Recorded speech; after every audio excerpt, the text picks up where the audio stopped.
बहुत सारे कानून वो लागू कर दिए हैं जो हमारी वक्फ की जायदाद को हड़पना चाहते हैं। और इस जायदाद को जब हमारे हाथ से छीन जाएगा, चला जाएगा, तो हमारा वजूद खतरे में आ जाएगा। फिर हम मुसलमान होकर के इस हिंदुस्तान में नहीं रह सकते हैं, बल्कि हमें देश छोड़ना पड़ेगा या तो फिर कब्रिस्तान जाना पड़ेगा। बस यही दो बातों के लिए तैयार हो जाना है।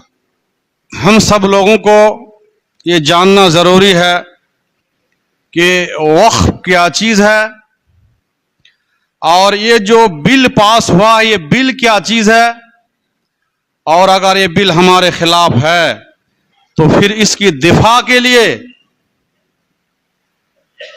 इस बिल के खिलाफ हम लोग किस तरह आवाज उठाएंगे, किस तरह हमारी बाप दादू के दिए हुए जायदाद वक्फ को हिफाजत करेंगे, इन सारी पॉइंट पर आज का खुतबा होगा इंशाअल्लाह अज़ीज। अल्लाह रब्बुल आलमीन से दुआ है कि अल्लाह आलमीन हम तमाम लोगों को सही सही बातें सुनने, समझने और फिर उस पर अमल करने की तौफीक अता फरमा। अल्लाहुम्मा आमीन। पहले हमें यह जानना है कि वक्फ, ये जो वक्फ एक अरबी लफ्ज़ है, हम लोग बहुतों के मुंह से सुनते हैं वक्फ वक्फ, तो वक्फ का माना क्या है, क्या चीज है वक्फ? वक्फ ये अरबी लफ्ज है, इसके माना है, लग़वी माना है ठहरना, रुकना। जैसे एक आदमी चलता है, चलते चलते वो रुक गया, तो वक़फ़ अर्रजुल, वो आदमी रुक गया। तो वक़फ़ के माना होता है क्या? रुकना, ठहरना। और शरीयत की इस्तिलाह में वक़फ़ उस जायदाद और माल को कहते हैं जो अवामी फलाह व बहबूद के लिए अल्लाह के नाम पर अतिया कर दी गई हो। जैसे बहुत सारे लोग जमीन दान करते हैं ना, हमारे बाप दादा दुनिया से गुजर गए हैं, तो उन्होंने, जैसे ये मस्जिद है, तो ये मस्जिद जरूर किसी की दी हुई जमीन है कि नहीं है? ये ईदगाह है, ये हाट है, ये मदरसा है, ये कब्रिस्तान है, ये जितने भी जायदाद है, जमीनें हैं, ये जरूर कोई ना कोई डोनेट किया है, वक्फ किया है अल्लाह के रास्ते में, तो इसी को वक्फ कहते हैं। जो भी जमीन हम अल्लाह के रास्ते में दे दिए हैं, चाहे मस्जिद में हो, मदरसा में हो, ईदगाह में हो, कब्रिस्तान में हो, हम अल्लाह के रास्ते में दे दिए हैं, ये सदका जारिया है हमारे लिए। और फिर ये वक्फ करने के बाद फिर उस जायदाद पर जो है, हमारे मरने के बाद, मान लीजिए हमने कुछ जमीनें वक्फ कर दी हैं, दान कर दिए हैं, तो फिर हमारे मरने के बाद उस जमीन पर हमारे बाल बच्चे उस पर दखल अंदाजी नहीं कर सकते, उस पर कब्जा जमा नहीं सकते हैं, उसका कोई हक नहीं रहेगा उस जमीन पर, चूंकि हम उसको अल्लाह के रास्ते में वक्फ कर चुके हैं। मेन जो पॉइंट है, मैं मोटी मोटी बात आप लोगों को आम फहम जबान में समझा रहा हूं ताकि लोग समझे कि वक्फ क्या चीज है। तो मेरे भाइयों, ये है वक्फ। तो इस तरह की कितनी जमीनें हो सकती हैं आप बताइए? हमारे हिंदुस्तान में कितनी मसाजिद होंगे? लाखों की तादाद में मसाजिद भी हैं, मदारिस भी हैं, कब्रिस्तान भी हैं, ईदगाह भी हैं। कोई ना कोई हमारे बाप दादी इसको दान किए हैं। ये है औकाफ, वक्फ की जमीनें। तो अब वक्फ कैसे किया जाता है? अभी तो 1995 से लेके एक वक्फ बोर्ड बन गया है, उस जायदाद की हिफाजत के लिए। एक जैसे हमारे एक सुन्नी बोर्ड है बिहार में, एक शिया बोर्ड भी है, ये वक्फ बोर्ड है। ये मुल्क की पैमाने पर भी ये वक्फ बोर्ड है। तो हमने क्या किया, अपनी जायदाद को वक्फ बोर्ड के पास गए और हमने कहा कि हम इतनी जमीन हम दान करेंगे, अल्लाह के रास्ते में वक्फ करेंगे। तो बाज़ाब्ता वो जो लेने का जो नियम प्रक्रिया है, बजाब्ता रजिस्ट्री करके वक्फ के नाम पर वो जमीन ले लेते हैं ताकि हमारे बाद में हमारे बाल बच्चे उस जमीन पर कब्जा ना कर सके। तो एक होता है रजिस्ट्री वक्फ हमने कर दिए हैं, और एक होता है हम जबानी तौर पर वक्फ कर दिए हैं। मान लीजिए कि उस दिन जो मिर्जापुर में जलसा हुआ, हम भी वहां स्टेज में बैठे तो बहुत सारे जमीनें दान की, डोनेट किए हैं। कोई 1 कट्ठा, कोई 2 कट्ठा, 5 कट्ठा जमीनें दान किए हैं। तो उस दिन लिखा पढ़ी नहीं हुआ, लेकिन दान कर दिए हैं, तो ये वक्फ हो गया। और फिर वक्फ करने के बाद उस जमीन पर हमारे बाल बच्चे उस पर दावेदार नहीं हो सकते, दावा नहीं कर सकते हैं, चाहे लिखा पढ़ी हो या ना। हमने कह दिया तो कह दिया। लेकिन बाद में कुछ लोग लिखा पढ़ी ना करने की वजह से बेईमानी कर लेते हैं, फिर जो है उसको वापस ले लेते हैं, वो अलग बात है। लेकिन जो वक्फ हम कर दिए ये हमेशा के लिए हमारे लिए सदका जारिया हो गया, हम उसको दोबारा फिर वापस नहीं ले सकते हैं। तो एक होता है कि जो हम जमीन वक्फ किए, डोनेट किए, दान किए, तो उसके कागज पत्र हमारे पास है। और एक वक्फ यह है कि हमारे पास 200 साल पहले हमारे परदादा उसको दान किया है, हमारे पास उसकी जमीन जायदाद, उसकी कागज पत्र कुछ भी हमारे पास नहीं है। इस तरह लाखों एकड़ जमीनें होंगी हिंदुस्तान के अंदर जिसके कागज पत्र नहीं है।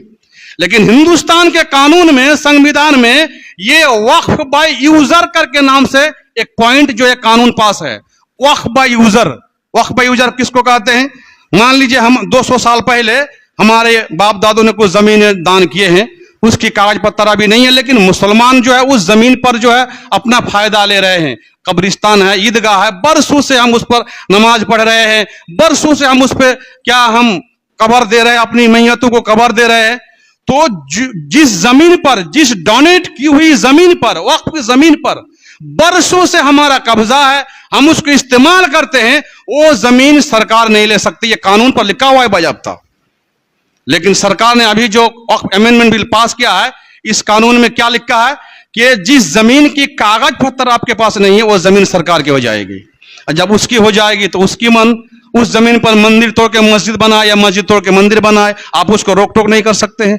ये कानून हमारे लिए सही है कि गलत है? बताइए। सही नहीं है। ये हमारे लिए गलत कानून लागू किया है। और इसी तरह जितनी 50 साल पहले की बहुत सारी जगहों में जो कागज नहीं मिल रहा है कि ये जमीन किसकी है, किसने दान किया और किसने वक्फ किया है, इस तरह हजारों लाखों की तादाद में मेरे भाइयों जमीनें निकलेगी जो सरकार कब्जा करना चाहती है इस कानून को ला करके।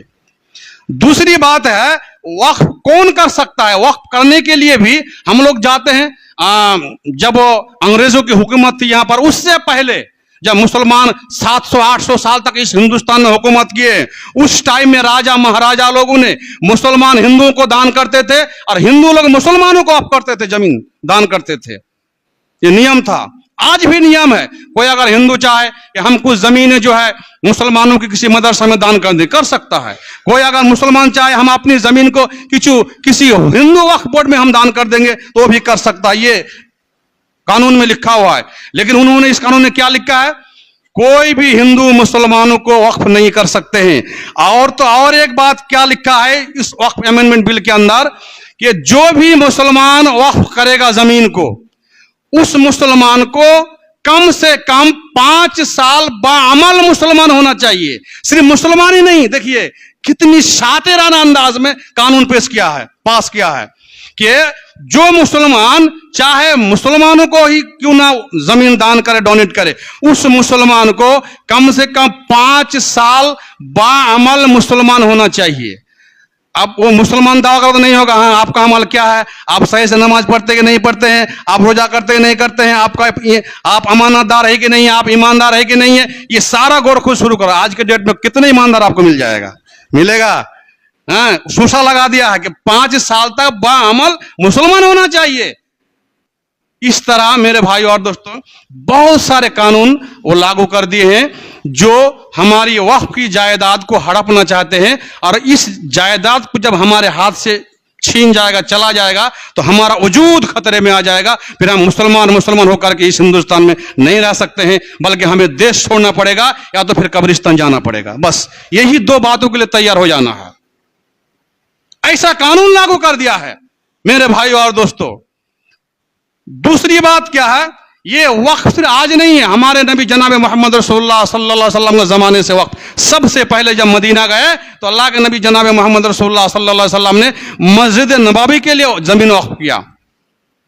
साहबा इकराम ने बहुत सारे ज़मीन वक्फ किए, हजरत उस्मान ने ज़मीन वक्फ की, हजरत उमर रज़ियल्लाहु तआला ने ज़मीन वक्फ की। बहुत सारी जायदाद उस जमाने से आज तक चला रहा है, जमीन को वक्फ करना, दान करना, किसके लिए? अवामी फलाही के लिए, अवामी भलाई के लिए। जिसमें मान लीजिए हम किसी मदरसा में जमीन दे दी, उस मदरसा में हजारों बच्चे पढ़ते हैं, सालों साल बच्चे पढ़ते हैं और उससे फायदा उठाते हैं, जो दुनिया से गुजर गए उसको सदकाए जारिया उनके लिए। तो मेरे भाई और दोस्तों, ये बहुत सारी लंबी तारीख है, तो हमें अभी उधर जाना नहीं है। हमें यह देखना है कि ये जो वक्फ तरमीमी बिल पास किया है, तो इसके किस तरह पास किया उन्होंने। एक दो पॉइंट मैं आपको बता देता हूं। वक्फ तरमीमी कानून का बिल 8 अगस्त को लोकसभा में पेश किया गया। इसके बाद ये ज्वाइंट पार्लियामानी कमेटी जेपीसी के नाम से एक संस्था है। वो संस्था क्या है, जो कि किसी भी बिल या मामले की गहराई से जांच और गौर खोज के लिए बनाई जाती है। जेपीसी में इस बिल को पेश किया, उन्होंने भी ठुकरा दिया, उन्होंने भी सजेशन दिया कि नहीं ये गलत हो रहा है। इतना ठुकराने के बावजूद भी अपने मनमानी बलबूते दम पर नहीं, हमारी हुकूमत है, हमारी सरकार, हम पास करेंगे तो करेंगे, कर दिया। राष्ट्रपति का भी साइन हो गया। अब सवाल यह है मेरे भाइयों और दोस्तों कि इस वक्फ बिल के अंदर जो बहुत सारी तब्दीली की, मैं मुख्तसर में आपको बता दिया। और एक बात और भी आप लोगों को जहन नशीन करा देना चाहता हूं कि मुल्क भर में वक्फ की जायदाद कितनी है, मोटा मोटी बताइए। जो रजिस्टर कॉपी में लिखा हुआ है सरकारी आंकड़ों के मुताबिक, वैसे तो बहुत सारी जमीन ऐसी मिलेगी जो वहां पर वक्फ बोर्ड में दर्ज ही नहीं है, उसको छोड़ दीजिए। अभी जो दर्ज है, कितनी जमीनें हैं देखिए।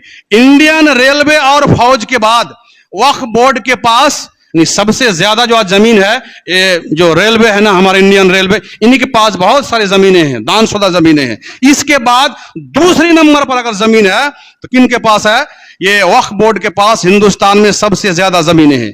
सरकारी इदाद और शुमार के मुताबिक भारत में 9,40,000 एकड़ पर फैली हुई 8,70,000 वक्फ जायदाद मौजूद हैं। इसकी कीमत अगर लगाएंगे तो लगभग कितना हो जाएगा, 120 लाख करोड़, 120 लाख करोड़ रुपये होंगे। अल्लाह अकबर। अगर उस सारी जायदाद को हम सही से तकसीम करेंगे ना, और उसे हम रिफाही और अवामी भलाई के लिए इस्तेमाल करना चाहिए ना, तो हर एक किसी हमारे हिंदुस्तानी शहरी का बच्चा फ्री में पढ़ाई करेगा। इतनी जायदाद है वक्फ के पास, उसको तो पता है। लेकिन इससे ज्यादा, कई गुना ज्यादा हिंदू वक्फ बोर्ड के पास जो है जमीन है, लेकिन उस पर कोई किलोकाल नहीं है। अलग अलग मजहब के वक्फ बोर्ड हैं, शिया वक्फ बोर्ड अलग है, सुन्नी वक्फ बोर्ड अलग है, बुद्धिस्ट अलग है, ईसाई बोर्ड अलग है। इस तरह हर किसी के पास है, लेकिन किसी को नहीं छोड़ेगा। अगर इस कानून के खिलाफ आवाज नहीं उठाएंगे, सबको एक एक करके सबकी जायदाद को हड़पने की कोशिश में है इस सरकार की, मेरे भाई और दोस्तों। तो मेरा कहने का मकसद है, क्या इतनी सारी जायदाद हम ऐसे ही छोड़ दें, या इसके लिए हमें कुछ करना है? तो हर जमाने में, जब से दुनिया कायम है, हर जमाने में मुसलमानों के खिलाफ दुश्मन अल्लाह ने बनाया, अल्लाह ने पैदा किया। मूसा के जमाने में अल्लाह ने फिरौन को पैदा किया, इब्राहिम अलैहिस्सलाम के जमाने में अल्लाह ने नमरूद को पैदा किया। तो आज भी जो फिरौन है, वक्त के फिरौन है, इनके खिलाफ भी मूसा अल्लाह रब्बुल आलमीन ने पैदा कर दिया है। पूरे मुल्क भर में पार्लियामेंट से लेकर चौक चौराहे तक एहतजाज, प्रोटेस्ट, धरना, सुप्रीम कोर्ट तक जो केस दायर हो चुका है। लेकिन हम और आपको बैठने से नहीं होगा। आप लोगों को पता है कि परसों भी हम पूर्णिया के मीटिंग में थे, पूरे शहर के आइम्मा उलमा को बुलाए थे, उस मीटिंग में हम खुद भी थे। कल भी हमारे यहाँ 4 बजे प्रोग्राम हुआ, बाहर से भी कुछ मेहमान ग्रामीण आए थे, सिर्फ इस बिल के लिए आए थे कि इस बिल को कैसे वापस दिलाया जाए। तो मेरे भाई और दोस्तों, जब दुश्मन, जब जालिम किसी पर जुल्म करता है, तो जमाने के हिसाब से उसको रोकने की अलग अलग हथियार है। अल्लाह के नबी सल्लल्लाहु अलैहि वसल्लम के जमाने जब जुल्म होता था, जंग होती थी, तो क्या घोड़े पर सवार होकर के तलवार के साथ जो है आपस में जंग व जिदाल होता था, जंग होती थी। अभी जो एक देश दूसरे देश में जंग करते हैं, क्या तलवार से जंग करते हैं? नहीं, एटम बम से, मिसाइल से, इस तरह हजारों लाखों आदमी मारे जाते हैं, बेगुनाह भी मारे जाते हैं। इस तरह जंग छेड़ते हैं जालिम को रोकने के लिए। लेकिन हम लोग हिंदुस्तान के हैं और हम लोग हिंदुस्तान के शहरी हैं। इस देश को जितना खून हम लोगों ने बहाया है इस देश के लिए, उतना गैरों ने पसीना तक भी नहीं बहाया होगा। लेकिन आज वो दावेदार है कि इस देश के हकदार हम लोग हैं, मुसलमान नहीं हैं। तो मेरे भाई और दोस्तों, तो ये एक जुल्म कर रहे हैं मुसलमानों के ऊपर। तो इस जुल्म को रोकने के लिए कानून के जरिए से हमारे आकाबिरीन मिल्लत, हमारे बुजुर्गान दीन ने जिस तरह लड़ाई लड़ रहे हैं, उसका साथ हमें कंधा से कंधा मिला के तन मन धन से हम लोग को साथ देना है। वो उनमें से जो है एक लड़ाई है कि हमें प्रोटेस्ट और मुजाहिरा करना है। आज जो है अररिया में भी प्रोटेस्ट है, कटिहार में भी, आज हमारे पूर्णिया में भी है। जुमा के बाद हम सब लोगों को वहां पर चलना है। तो जब हम लोग प्रोटेस्ट में जाएंगे, दिखाएंगे सरकार को कि इतने सारे लोग मुखालिफ हैं, हिंदू, बहुत सारे हिंदू लोग भी मुखालिफ हैं, सारे हिंदू इस बिल के सपोर्ट में नहीं है। जो कट्टरवादी हैं, आरएसएस के माइंड के लोग हैं, वही हिंदू इस बिल के सपोर्ट में हैं। बाकी बहुत सारे हिंदू जो है इस बिल के खिलाफ है, हमारे मुसलमानों के साथ में है। आप लोग सोशल मीडिया में देखे होंगे। तो हमारे साथ सिख भी हैं, हमारे साथ ईसाई भी हैं, बहुत सारे लोग मिलकर इस बिल के खिलाफ हम लोग लड़ाई लड़ रहे हैं। तो हम लोगों को क्या करना है? प्रोटेस्ट करना है, मुजाहिरा करना है। जैसे आज हम लोग को कहां जाना है? पूर्णिया जाना है। 2:30 बजे पूर्णिया पहुंचना है और वो खजांची जो अंजुमन इस्लामिया जामे मस्जिद है, वहां पर जाके हम लोग को रैली में शामिल होना है। और उस रैली से फिर हम लोग लाइन मजार होते ही आर्यन शाह चौक तक हम लोग को पहुंचना है। फिर हम लोग डीएम की यहाँ जो है वो जो हम अपनी दरखास्त पेश करेंगे, मेमोरेंडम पेश करेंगे। तो फिर हमारी आवाज जब हुकूमत तक पहुंचेगी, इस तरह जब हर जिला में, हर शहर में, जगह जगह इस तरह आवाज जाएगी, तो उसको बिल वापस लेना पड़ेगा। ये अल्लाह ताला पर हम लोगों को पूरा मुकम्मल भरोसा रखना चाहिए और कोशिश करनी चाहिए मेरे भाई और दोस्तों। दुआ भी करनी चाहिए, हमारा अमाल भी सही होना चाहिए। इंशाअल्लाह ये बिल वापस लेना पड़ेगा। अब सवाल यह है कि पूर्णिया जाएंगे यहां से इतनी दूर, तो इसमें क्या हमको कुछ सवाब मिलेगा? कुछ अजर और सवाब मिलेगा? कुछ लोगों के जहन में यह बात है कि सिर्फ नमाज, रोजा, हज, ज़कात देने ही से क्या हमें सवाब मिलेगा, नेकी मिलेगी? नहीं, जमाने के हिसाब से अल्लाह के नबी सल्लल्लाहु अलैहि वसल्लम ने उस अमल को अफजल करार दिया है। जब जिहाद का वक्त आता था, सहाबाए कराम पूछते थे, अय अल्लाह के रसूल सबसे अफजल अमल कौन सा है? तो अल्लाह के नबी बताते थे कि अल्लाह के रास्ते में जिहाद करना। जब नमाज में सुस्ती देखते थे, सबसे अफजल अमल वक्त पर नमाज अदा करने को करार दिया है। तो इस तरह हर वक्त अलग अलग वक्त में उस टाइम में जो है उस अमल को अफजल अमल करार देते थे। अभी देखिए, मैं आपको बता रहा हूं, अभी नमाज के बाद बहुत सारे लोग उस रैली में शामिल नहीं होंगे। क्यों नहीं होंगे? बहुत सारे वजूहात हो सकते हैं, डर, खौफ, पैसे की तंगी और या बुज़दिली, जो भी हो जाए, बहुत सारे वजूहात की बिना पर कुछ लोग बिला उज़ुर के घर में रह जाएंगे और उस रैली में शामिल नहीं होंगे। इसको बुज़दिल मुसलमान कहा जाता है मेरे भाई और दोस्तों, मुनाफिक मुसलमान कहा जाता है। सामने में वादा करता है, पीछे खिसक के रह जाता है। ये आज की बात नहीं है, अल्लाह के नबी के जमाने से चल रहा है। मैं आपको एक कुरानी आयत का तर्जुमा तफसीर मैं आपको बता रहा हूं। अल्लाह के रसूल सल्लल्लाहु अलैहि वसल्लम जब जंग तबूक के लिए तैयारी कर रहे थे, मदीना से तबूक लगभग 400 किलोमीटर दूरी पर है। कितनी किलोमीटर? याद रखिए, 400 किलोमीटर की दूरी पर दुश्मन है। अल्लाह के नबी सल्लल्लाहु अलैहि वसल्लम सारे सहाबा इकराम को कह दिए कि चलना है तबूक। किस पर? ऊंट के ऊपर सवार होकर, घोड़े पर सवार होकर। उस टाइम में बस, ट्रक, टेम्पो, मोटरसाइकिल, साइकिल सब नहीं था। ये जानवरों पर सवार होकर के जाने के लिए तैयारी करा रहे थे। उनमें से बहुत सारे लोग जाने की वादा कह करके रह गए थे और उनमें से कुछ पक्के सच्चे मुसलमान भी रह गए थे। उसमें से 3 आदमी थे, वो बहुत लंबा वाकया मैं किसी दिन बताऊंगा। तो इस तरह लोग पीछे रह गए थे और उसके खिलाफ, उसके बारे में फिर अल्लाह की जानिब से फटकार लानत भी आई थी। तो जब उस जंग के लिए तैयारी कर रहे थे तो बहुत सारे लोग आगे पीछे कर रहे थे कि इतनी दूर जाएंगे, 400 किलोमीटर दूर, और वो भी सख्त गर्मी का मौसम था, सख्त धूप थी। इस इतनी तपिश में अल्लाह के नबी सल्लल्लाहु अलैहि वसल्लम का ऑर्डर हो गया जाना है कहां? तबूक के मकाम पर। तो कुछ लोग आगे पीछे कर रहे थे, यहां जाने हमको क्या मिलेगा, क्या ये हमारे नामा आमाल में सवाब चढ़ेगा कि नहीं चढ़ेगा? लोगों के दिल में एक शक व शुबा था। कुरान की आयत नाज़िल हो गई, सूरह तौबा आयत नंबर 120 उठा के देख लीजिए। जो लोग पढ़ना जानते हैं, मैं मुख्तसर अंदाज में बयान करता हूं, तफसील से घर में जाकर तफसीर आप लोग पढ़ेंगे। सूरह तौबा आयत नंबर 120, क्या कहा अल्लाह के नबी सल्लल्लाहु अलैहि वसल्लम ने कि ला युसीबुहुम ज़माउ वला नसबु वला मखमसतुन फी सबीलिल्लाह। कि ला युसीबहुम ज़मऊ, उस रास्ते तय करते हुए जिसको रास्ते में क्या प्यास लगेगी। भाई साहब पैदल चलेंगे 4-5 किलोमीटर चलेंगे तो प्यास लगेगी नहीं लगेगी। और धूप का गर्मी का मौसम था कि जिसको प्यास लगेगी रास्ते में चलते हुए, वला नसबू, और जिसको मुशक्कत होगी, थकान महसूस होगा, तकलीफें होगी उस रास्ते पर चलते हुए, वला मखमसतुन फी सबीलिल्लाह, और जिसको भूख लगेगी। रास्ता 400 किलोमीटर, यहाँ किसी के पास खाना था किसी के पास नहीं था, उस रास्ते में चलते हुए जिसको भूख लगेगी, वला यताऊना मौतिया यगीजुल कुफ्फार, जो किसी ऐसी जगह चले जो कुफ्फार के लिए मौजब गैज हो।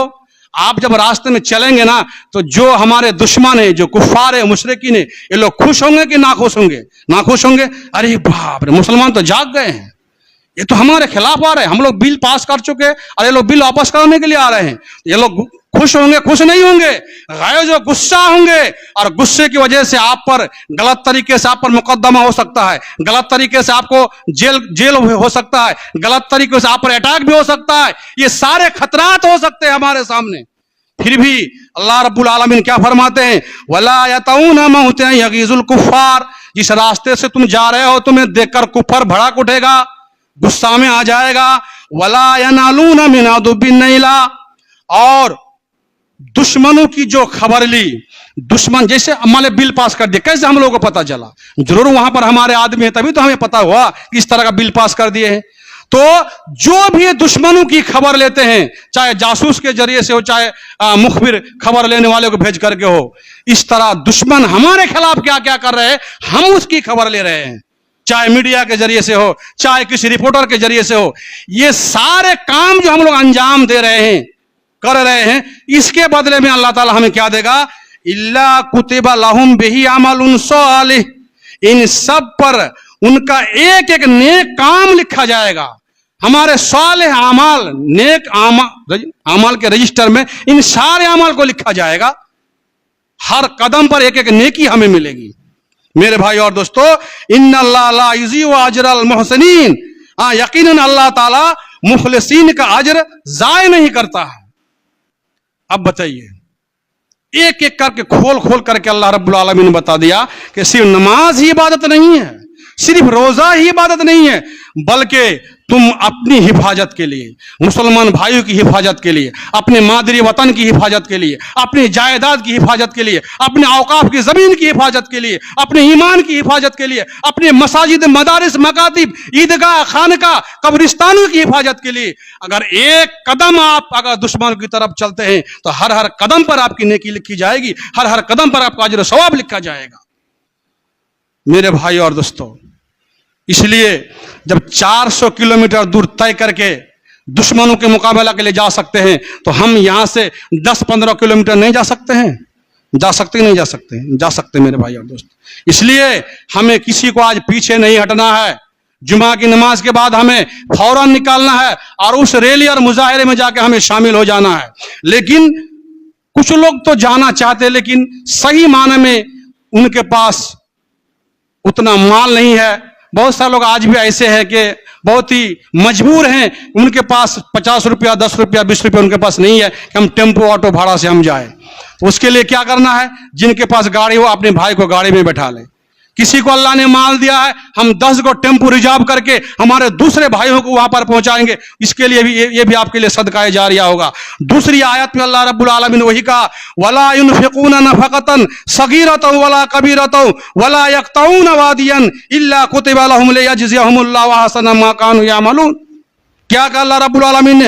वला युनफिकूना नफकतन सगीरतन वला कबीरा, जो भी छोटा खर्च करता हो या बड़ा खर्च करता हो, 100 रुपया खर्च करता हो या 1 रुपया खर्च करता हो, जो भी अल्लाह के रास्ते में खर्च करता हो, वला यक्तऊन वादियन, और जो भी वादी को तय करके जाता हो, पहाड़ी इलाका में जो रास्ता ऊंच नीच रास्ता बना हुआ था और नदी के किनारे किनारे जो सब रास्ता बना हुआ था उसको वादी कहा जाता है अरबी भाषा में, अरबी जबान में।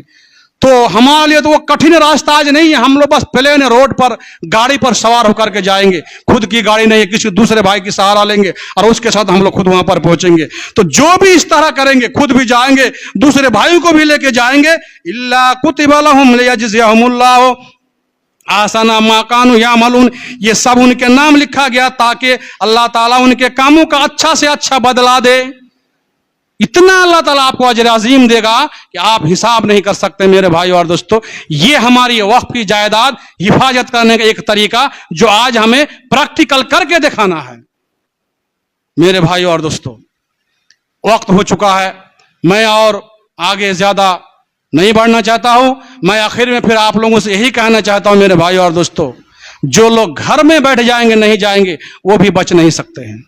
और जो लोग, हाँ, कुछ लोग डर भी रहे हैं कि वहां जाएंगे न जाने क्या होगा नहीं होगा। भाई साहब, अल्लाह ने आपकी मौत जिस हालात में लिखे हैं, आप घर में भी रहेंगे ना, फिर भी आपकी मौत होगी। आप कई रोज पहले आप देख लीजिए, कश्मीर में पहलगाम में क्या हुआ, आतंकी हमला हुआ जिसमें तकरीबन 27 हिंदू मारे गए हैं।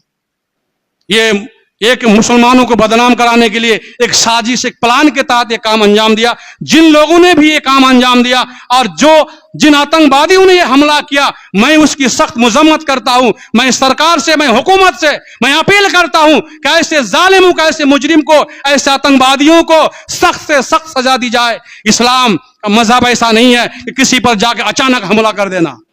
इस्लाम ऐसा हमें नहीं सिखाता है। मुसलमानों का यह रवैया नहीं है कि किसी पर जाके अचानक हमला कर देना। एक मुसलमानों को बदनाम कराने के लिए ऐसा किया। जो भी ऐसा किया है उसकी सही जांच करके उस पर सख्त से सख्त कार्रवाई की जाए। मेरे भाई और दोस्तों, तो वो लोग तो घूमने के लिए गए थे पहलगाम में, कश्मीर में घूमने के लिए गए थे, मौत क्यों हो गई?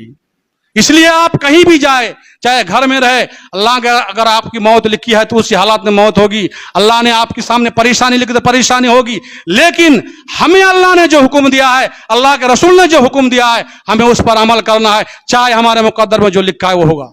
अल्लाह रब्बुल आलमीन से दुआ है कि इलाहा आलमीन हम तमाम लोगों को सिरात मुस्तकीम पर चलने की तौफीक अता फरमा। इलाहा आलमीन जालिम हुक्मरां के सामने आंख से आंख मिलाकर बात करने की तौफीक अता फरमा।